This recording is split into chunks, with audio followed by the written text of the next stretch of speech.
If you ask any player playing in the World Cup, he'll tell you that no match in the World Cup is irrelevant. Sunil Chhetri, who appeared as a pundit earlier in the World Cup coverage that Sony 6 provided, had an on-field or rather on-screen argument with Joe Morrison, who's the anchor this time in the World Cup, who described earlier one of the matches in the World Cup as meaningless and pointless between the two teams. I forget the name of the team, but I remember the reaction from Sunil Chhetri afterwards, who said that Joe, on air, he told Joe Morrison, he said, Joe, there's no matches in the World Cup that are irrelevant. There's something in it for every player. I'm sitting here in India, miles away from Russia in the studio, and wondering, wow, how I wish I had the chance to represent my country in the World Cup at least once. But as it goes on in the world, in the list of pointless things, there's elaichi in biryani, and there might be the third place finish playoff match in the World Cup to determine who finishes in third position in a World Cup. Now, there's two ways to look about this, because today is England versus Belgium, and both teams have had a fantastic tournament. The two ways to look about it, though, are the fact that one, playing every minute of the match would serve as a reminder of what could have been, of the loss in the semi-final, of the fact that you could have gone on to achieve far greater things had you played or had you actually won your semi-final game. Or it's a chance for the fringe players in either team to show, look, I've come to this stage and I have a point to prove. I belong in the squad for some reason, and that's exactly what players in the England and Belgian camps will be hoping to do. Good afternoon, guys. I'm Suyash, and as you must have guessed by now, I'm going to analyze England versus Belgium today in the World Cup to see who finishes in third spot. Both teams, of course, have had fantastic tournaments, as I earlier mentioned. Belgium lost their semi-final game to France, and England lost their semi-final game earlier in the World Cup to, of course, Croatia. There was an interesting stat doing the rounds which said that either one of Jordan Henderson or Dejan Lovren are going to be in the World Cup final, and that frankly was mind-blowing, because me being a Liverpool supporter, of course, watch these players a lot more than the other people do. Not saying that I have a superior sense of how they play, but I can tell why they are picked week in, week out in each team that Jurgen Klopp puts out in the Premier League for Liverpool. And Henderson and Lovren actually have really done themselves proud by reaching this far in the tournament. And as I conclude my shameless plug for Liverpool over here, I'm going to get back to the match analysis, because there's a lot to discuss between England and Belgium. Remember, these sides met earlier in the tournament, and Belgium ran out 1-0 winners in that game thanks to an Adnan Januzaj super goal, cutting in from the right flank and firing it past Jordan Pickford into the top corner.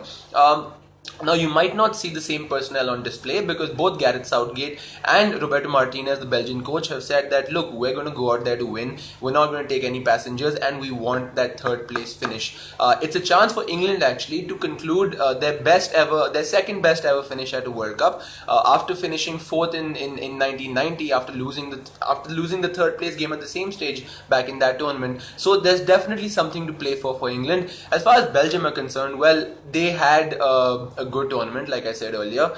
They also had the chance to go far in the last tournament, but of course they have been the nearly-beens or almost the has-beens of the World Cup in the last two editions, because let's face it, they have a strong team. They had the golden generation, as a lot of people had said, of Belgian players who had the potential to really kick on and actually win it, but they've fallen short at this stage yet again. Do I think that the golden generation of Belgium have gone? No.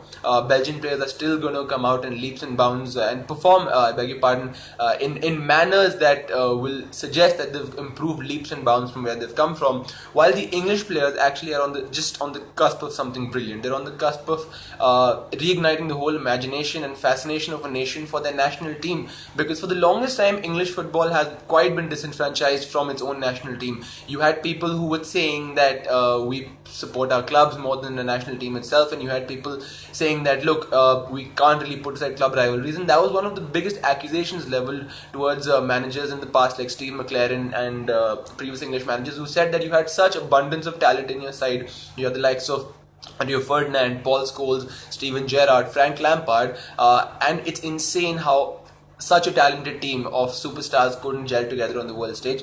But the team which England has put out this time in the World Cup has been far less experienced, but far more hungry. That's at least the suggestion that's come through towards the end, and it's going to be a fascinating game between the both sides.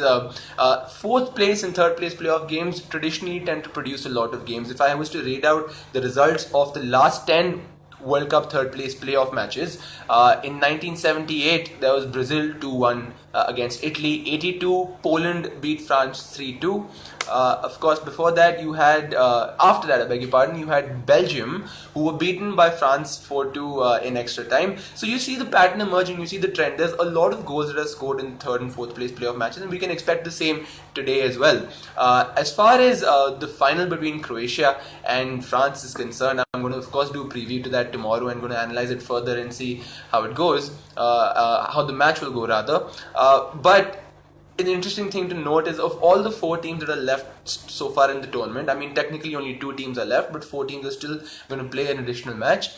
Croatia has a squad which one can say has perhaps the last chance to win a major competition like the World Cup, because I don't see midfielders like Luka Modric coming in through the conveyor belt of say other countries like France, where you have an academy right outside Greater Paris who produces fantastic players. And there was a stat which I read that the Greater Paris region produces more footballers combined than some other European nations. So that's a mind-boggling stat which just goes on to show how much people should invest in youth football, and that's where growth truly lies. And that's a lesson that Indian football can actually learn from other leagues across the world, because we're not investing enough in grassroots development. Rather, it's very top heavy right now and you have investment going there, but you need to really invest in the grassroots to see results in 5, 6, 7 years time. Because let's face it, it's unrealistic to expect a country like India right now to qualify for the World Cup. Perhaps in 8 or 12 years, in subsequent editions of the tournament, when you'll have the kids who start playing at this young age, then develop into mature players, and then hopefully lay a claim to that World Cup spot. Of course, the priority should be getting strong in Asia first. The priority should be, of course, how we can consistently beat Asian teams above us. We're going to be playing in the Asian Cup next season, next year, I beg your pardon, in January, and that's really going to be a test of Indian football. But I digress. This is not about Indian football. This is about England versus Belgium, and I will just read out a few stats between from the game between England and Belgium right now. Of course, they played earlier in the tournament, like I mentioned. Adnan Januzaj scored that goal to put Belgium through. In that game, that was an irrelevant game, as far as, again, Mr. Chetri might disagree, because there was nothing really to play for both teams. But of course, on a personal level, on the level of a player who plays in the World Cup, I completely understand what Chetri is referring to. So right now, we have some stats. England and Belgium meet for the second time in the 2018 World Cup, having also met at the group stage. Belgium won 1-0.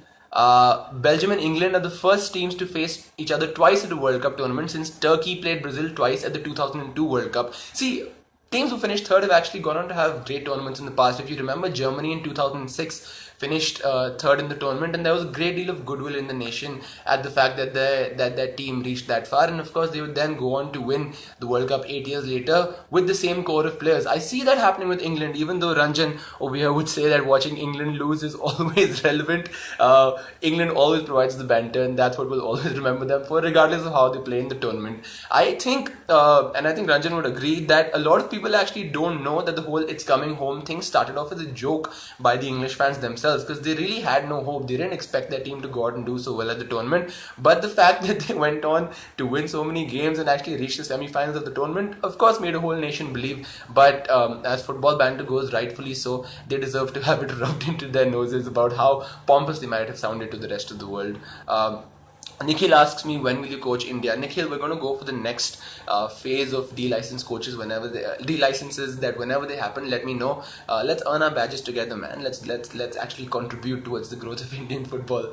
But what I would want right now is relevant questions from you, and I'd appreciate that. As I continue to read the stats from England versus Belgium, the most fascinating one over here is Belgium have lost just 2 of their 26 matches against Roberto Martinez. His first in charge in September 2016 was a 2-0 loss against Spain, and his most recent was a 1-0 loss against France in the semi-finals. Both very strong teams. But hey, who knows what's going to happen tonight, whether Belgium will face their third defeat, or whether England will face consecutive defeats in the tournament to, of course, finish at the 4th place. Before the start of the tournament, if anyone told England that, look, you'd be playing in the 3rd and 4th place playoff game and finish 4th, I'm sure that most of the English players would have gladly taken that. So on that note, let's go on to see what happens in the match between England and Belgium today. Of course, the match kicks off at 7:30 in the evening today. If any of you are interested in watching the game before the big game between Croatia and France tomorrow, for which, of course, I will do a preview and we will do a detailed analysis of how